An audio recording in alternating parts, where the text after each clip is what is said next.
This is Dr. David Copeland, and I want to thank everyone for tuning in. Those of you that like to study along with me.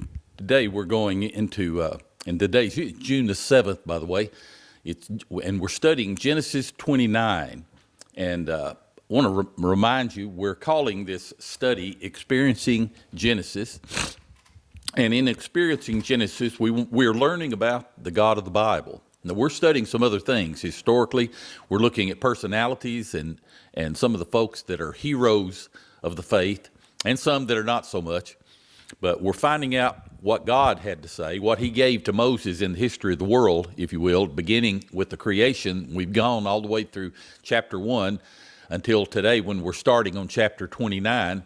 In this, we're going to find that Jacob, our hero for the moment, again, kind of like an anti-hero in a way here at the beginning, but he definitely is a hero of the faith because we'll find him later on, a tiny bit about him in Hebrews 11 and in other places, because Jacob becomes Israel. He changes his name. We were watching last night, my wife and I, the fourth chapter, if you will, of this Chosen series that's on television right now. And it was on Prime, and so we were watching that, and one of the things that happened there was Jesus changed Peter's name. He changed him from his previous name to Peter, and so that's happening here in chapter 20, or rather, is getting ready to happen here in chapter 29. We're not quite there yet, but he's the one that's going to become Israel, and then he has children, and thereby you get the children of Israel. And it's just a fascinating story.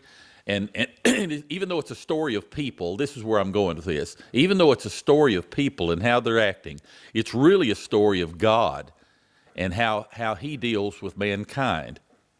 And so we're learning about him, his mercy, his wisdom, his faithfulness, his providence. We've used that term quite a bit in this study. And providence is happening in your life right now, your life and in my life. In Genesis 29, we see this providence continued. And so I want to begin reading at the beginning of this chapter and read just a few verses. Then we're going to talk about it a little bit. And I think probably you're going to notice something interesting here. You've probably heard the verse out of Galatians chapter 6 where it says, "Be not deceived. God is not mocked.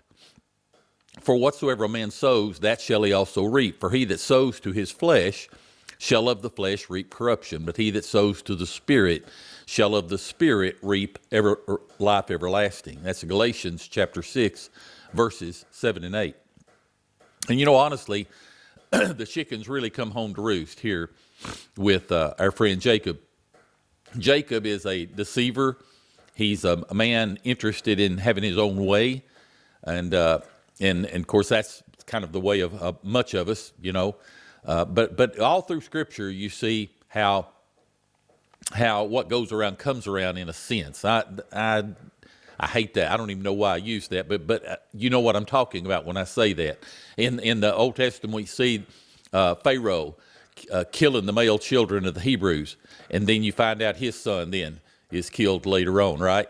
And you find that Ahab, one of the kings of Israel, had a man slain so that he could get his lands. And so he goes to, then here comes a prophet to him and found that this happened in his own life. And he committed some terrible sins, and that kind of thing. So, and paid for it, he reaped what he sowed. And so even the Apostle Paul fell a little bit about that. He consented to the stoning of Stephen. And then you find later on he's taken outside the city of Lystra in the book of Acts and stoned and left for dead. So Jacob is, I guess, one of the prime examples, if you will, of this kind of unwritten law. He was very clever. He was smart. He used any method he needed to. He cheated his brother, even though God's will worked itself out anyway because of that. So anyway, he's had to leave his home. And you can look at the previous video and see some details of that. He had to leave his home. He's on a journey. He's already encountered God, or maybe I should say God encountered him there at a place called Bethel.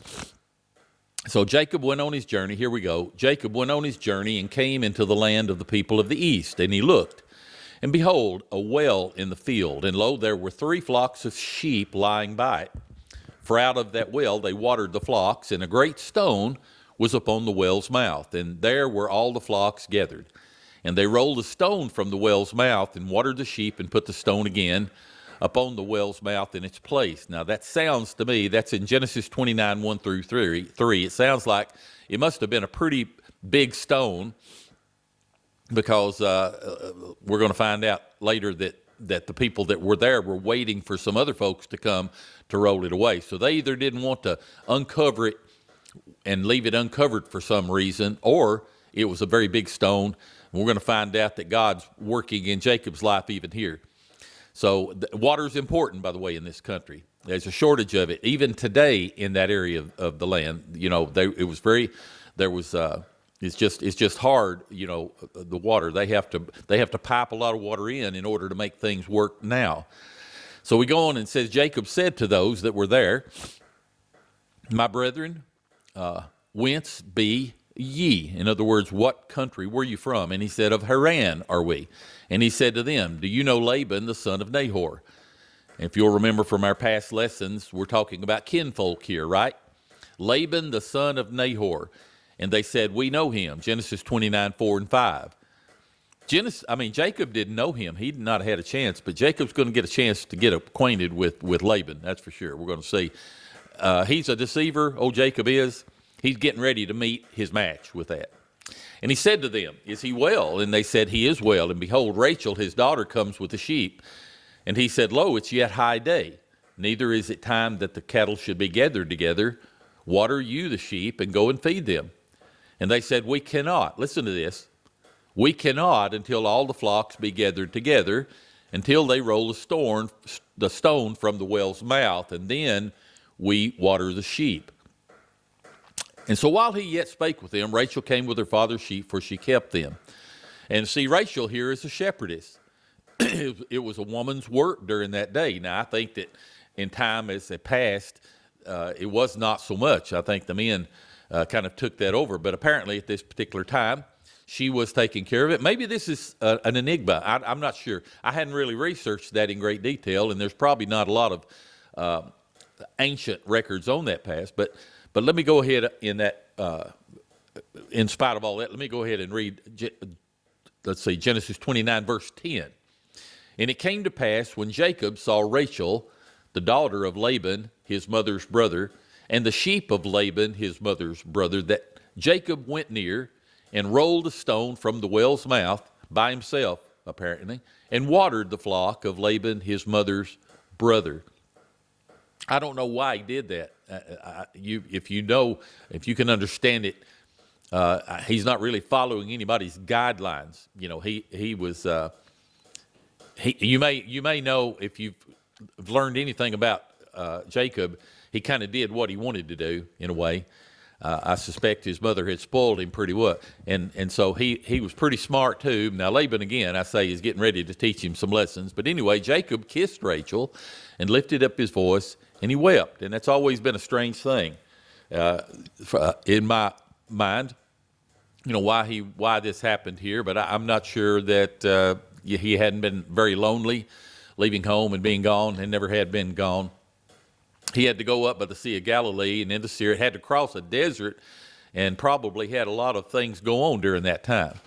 You know, and he had that encounter with God that had to leave him somewhat jarred, if you will, just a little bit. I think that it would shake anybody the way that God dealt with him there. And he's a chosen one of God. And I've had thoughts often over the years, you know, why would God choose somebody like that? And then honestly, I have to stop and think, why would God choose me? Or why would God choose you? And you might say, you know, I've heard people say this, say, you know, you don't know what I've done. Can I say to you, it doesn't matter what you've done. When God chooses someone, he does it because he chooses to do it. And I don't think it has anything whatsoever to do with what they've done, what they're doing. I really don't. I don't think it has anything to do with that. I think that God chooses people, and in the New Testament, we call it election. And there's things that God just simply, people that God's just chosen. We don't know why he chose us. And I think Jacob's a prime example of this, because as you look at Jacob, what you find out is there, when you read his history, what we've been studying the last several weeks, is that God chose Abraham and he chose Isaac. And he's choosing here Jacob. He chooses even the children of Israel, although they are they're one of the meanest bunches you've ever been around, and yet he chose them. And so Jacob told this young lady that he was her father's brother. Now that's not, you got to go back, you got to understand the way that the Hebrew lineages were spoken of by that family. He wasn't her father's brother in the way that we look at it. He was her father's nephew. And he says, I'm Rebekah's son. She ran and told her father, okay? So he calls it, says father's brother, and the distinctions are Hebrew. That's the way that is. So if somebody wants to pop up and say, oh, they made a mistake, you don't understand the way that the Hebrew spoke about that kind of thing. The way it's translated here, and it's properly so, but in English we'd say that it was her father's nephew. He was the son of Rebekah, her father's sister, okay? Now, look at verse 13 in Genesis 29. It came to pass when Laban heard the tidings of Jacob, his sister's son, that he ran to meet him and embraced him and kissed him and brought him to his house. He told Laban all these things. Now, I'm thinking about Laban here for just a minute and knowing what we're going to find out later about Laban and what little bit we already know about him. We know that he's a deceiver, and he knows also that Jacob is to inherit a great fortune, because Abraham was a very rich man. Isaac became a much wealthier man. And then you have Jacob and Esau that's going to receive everything. And Jacob, of course, receives 2/3 of it because he is the son that was the choice son. He was the one that God picked, that his daddy didn't want to pick, but God had picked him and told his mother. And so you can go back and take a look at that in earlier lessons if you would like. And it's a fascinating story. And so Laban hears all of this, and Laban said, surely you are bone of my bone and my flesh, and he abode with him the space of a month.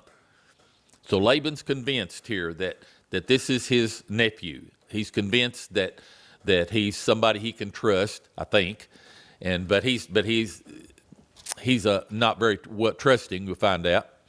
So anyway, Jacob is a nephew from a far country. He's here visiting, and he probably thinks, well, he's going to let me have free room and board.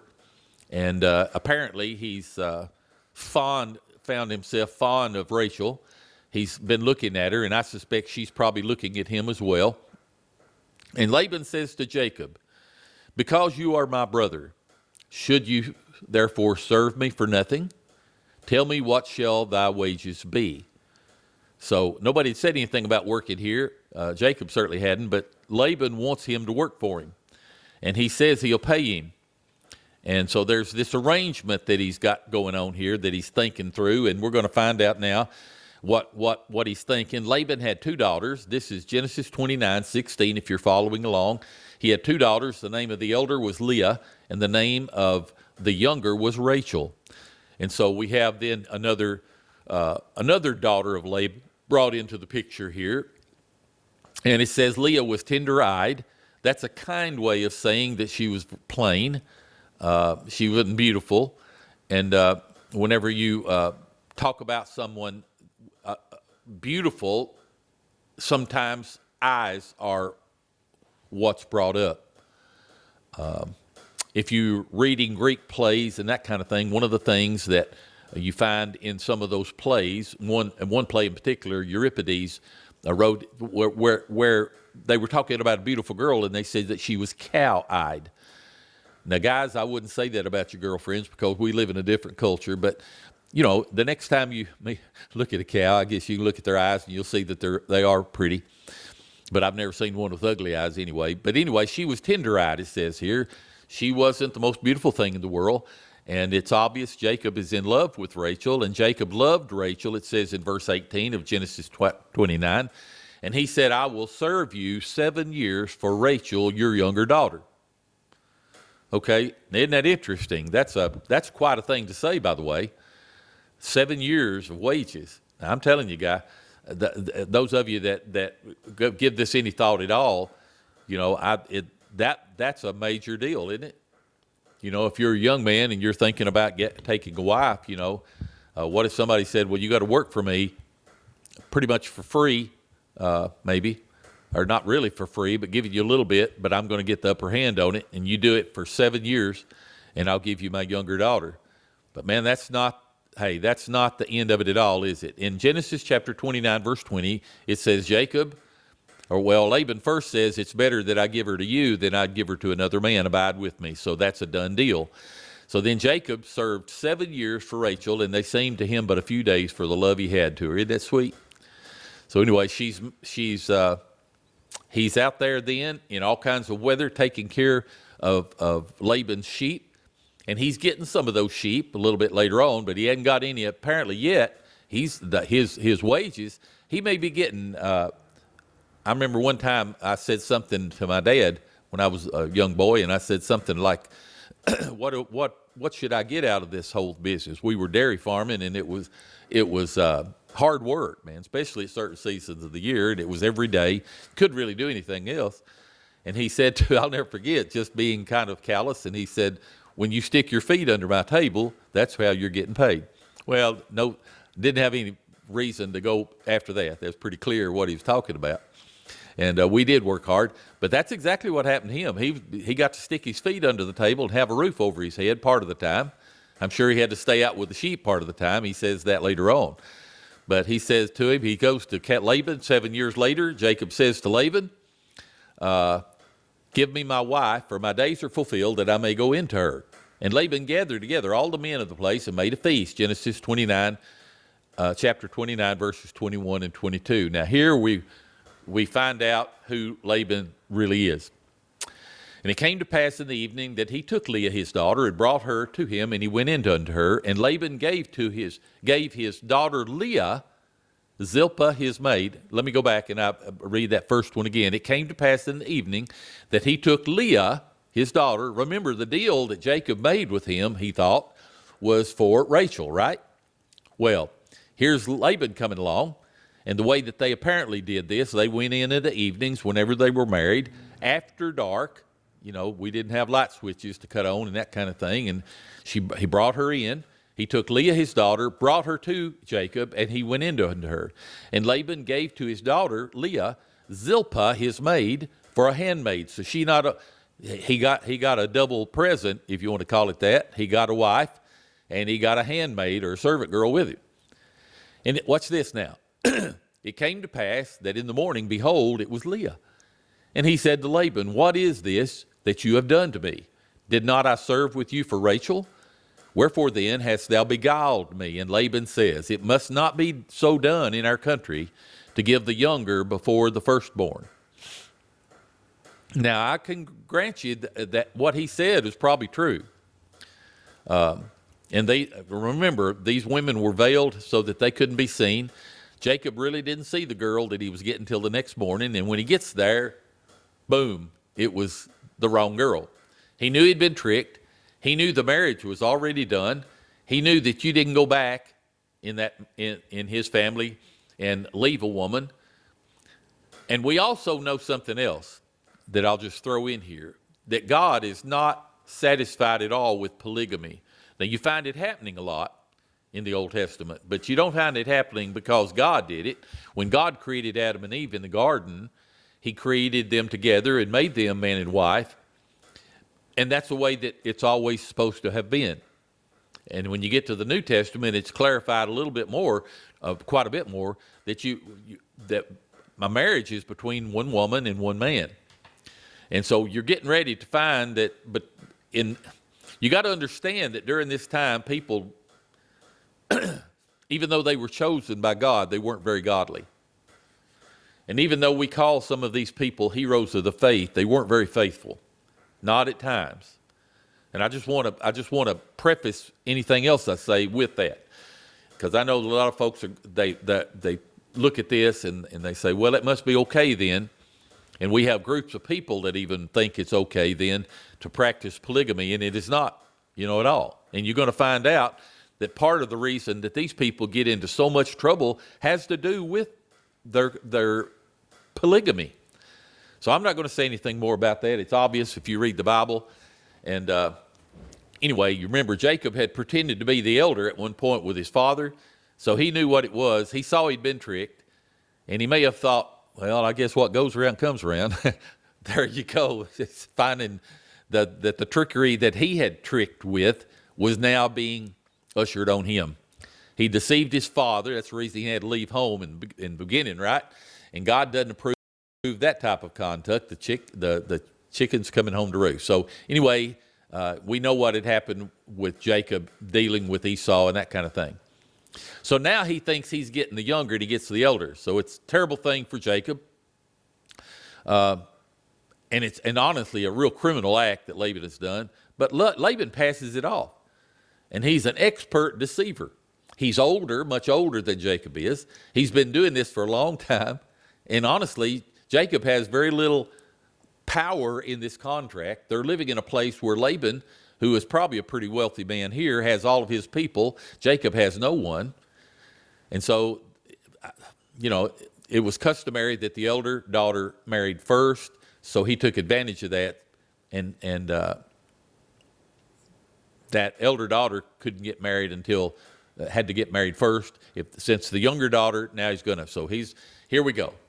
This is what Laban says to him now. Fulfill her week. What's he talking about? He's talking about the number 7. That's what a week is, but it's 7 years that he's talking about. And you find that word usage in other parts of the Bible as well. Fulfill her week, and we'll give to you also this for the service which you'll serve with me yet another 7 years. All right, and Jacob did so and fulfilled her week, and he gave him Rachel, his daughter, to wife. So here in 2 verses, you find something interesting. You find another 7 years worked out. So 14 years this man has been working for Uncle Laban in order to get this young lady that he finds so beautiful. And he's really going to school, isn't he? He's getting his money's worth, though, Laban is. But he's taken 2 wives, and he's going to be troubled because of it. It's going to be nothing but trouble having those 2 wives. He fulfilled her week. He gave him Rachel, his daughter, to be his wife. And I just remind you before I leave this that God does not approve of polygamy. In fact, when we get married, you're supposed to stay married. So be careful whenever you marry and know what you're doing. And somebody says, well, I just fell in love and I couldn't help it. No, you could help it. We make a choice that way. We make choices about who we love. We make choices about who we marry. Now, I want you to watch something here that's, I told you a long time ago, we're learning about God and who he is. And we find that the personality of God, which is a perfect personality, our God is perfect in every way, and he's faithful and holy in every way. And we find here in verses 31 and 32 of Genesis 29, when the Lord saw that Leah was hated, he opened her womb, but Rachel was barren. See, now we don't see here that Rachel was made barren, but we see that Rachel is barren. She couldn't have any children. And I don't know, Leah may have been barren as well, but God opened her womb. We find that in verse 31 of Genesis 29. So Leah conceived and bore a son, and she called his name Reuben. That's the firstborn of the children of Israel. He's the eldest. For she said, surely the Lord has looked on my affliction, and now therefore my husband will love me. What a sad note that we get out of that verse. She's sad because she knows her husband loves Rachel rather than her. And when she brings a boy into the world, it brings joy to her. She feels she'll be loved. And Reuben is his firstborn, but he's not the one that's going to be the lineage, by the way, that we're going to look at later on. That's going to be Leah's 4th son, and his name is Judah. And if you'll remember, Jesus is called over in the New Testament the Lion of the tribe of Judah. And so and I think it's wonderful the way God's working this out. But it's an interesting story because who would have ever dreamed that the Lord would work it out this way? His work is a mystery, and it's perfect in every way, and we're still learning, trying to figure out how it all worked out and some of the intricacies of it. But we know that he did it. That's the one thing. We know that we need to trust him. And so here we have this sad lady who's dealing with another dysfunctional family here. Jacob is not only coming from a dysfunctional family, but he's part of making another one. And we're going to find out a little bit later on just how dysfunctional this next family is. It's worse than the one he came out of, and I promise you that. We have two mothers here, for one thing, and we have even more mothers, actually, because not only does he have children with these two, Rachel and Leah, but he has children from the servants of both of these girls, and I'm going to get into that a little bit later on. So anyway, here we have it's spoken of in Reuben. We're going to get into this a little bit more. We don't have time for it this morning. In fact, I want to kind of close it down. Remember, this is Experiencing Genesis, and we're talking about Genesis chapter 29. We're going to get into chapter 30 here in just a little while, and I'm excited about it. I hope that you are, and we're going to find that when these children start being born, and we're going to find a whole bunch of them, and we're going to find some problems, and Jacob trying to get away. We're going to find that he's not finished working for Laban because he's going to be there another 7 years. So I hope that you'll visit us again whenever we get to Genesis chapter 30. Let's pray together. Father, thank you, Lord, for these moments that we get to just go through this book of Genesis and experience these words and find things out, Lord, about you. God, we love you, and we just thank you. I pray your blessing on each one who's represented in the audience today. In Jesus' name, amen.